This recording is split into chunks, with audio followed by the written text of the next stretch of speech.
Hi, I'm Dave from Boyinaband doing my speaker box of the 401 show. Is there such a thing as a perfect body? First, I think it's important to distinguish between two perceptions that come to mind when you think of that phrase. First, there's the attractive body, which is how appealing that body is to other humans. And next, there's the healthy body, which is how likely that body is to keel over and die. But today we're going to be focused on the attractive body, because there's some really interesting stuff that's been going on lately with that perception. There's a lot of theories about evolutionary attractiveness. For instance, if someone's face is symmetrical, they're apparently more attractive to the opposite sex because it shows they're more likely to provide better offspring. But more recently in society, there's been a lot more changes with regards to how people perceive themselves negatively. We've got a pretty good idea of where some of these perceptions of a perfect body come from in the media. Pop and rap songs reference it. I mean, Chris Brown for one, and we know that he's very concerned with the health of women's bodies. And it's not just the mainstream. Radiohead have touched on it amongst others. To make things worse, the media tends to put forward this idea of if you work hard enough, then you can get the perfect body, which is not always strictly true. I mean, there's probably always some things you can do, but a lot of it depends on your DNA and how that affects your mental and physical attributes. And there's not much you can do about that. You've got to work with what you've got to an extent. And there's actually been studies on this. They got a bunch of people to look at these adverts where they had different sized models, and the people that saw the thinner models in the adverts thought of themselves as larger. Science! And not only that, but every image in these adverts is photoshopped to hell, so the people don't look anything like they do in real life anymore. And this is true in videos as well. A lot of them are color corrected to make people look more attractive than they are in real life. Check it out.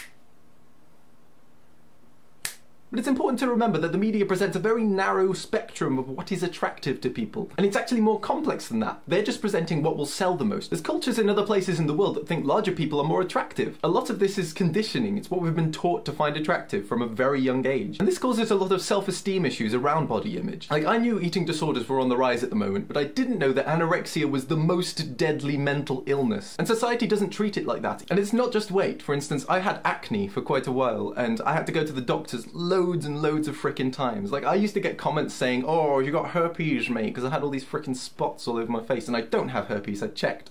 But I went to the doctors loads of times, and eventually, after trying out several different medications that didn't work, I found one that did, and I felt so much better about myself. Guys often get overlooked when it comes to body image issues, because 9 out of 10 of people that suffer with them are female, but it does happen. Manorexia does exist, which is a great pun if it wasn't so sad. Now, some body types are statistically more attractive, that's why people focus on those in adverts. But with such a wide variety of tastes, your body is probably someone else's perfect body. A lot of the issue here comes from just feeling confident, which is really difficult to do if you're constantly comparing yourself to these idealized people or being put down by everyone else. But that's only what I think. I want to know what you think in the comments below. And subscribe to the 401 show to see your and my opinions get talked about. You could even get asked to be on the show itself. Cheers for watching and have a nice day.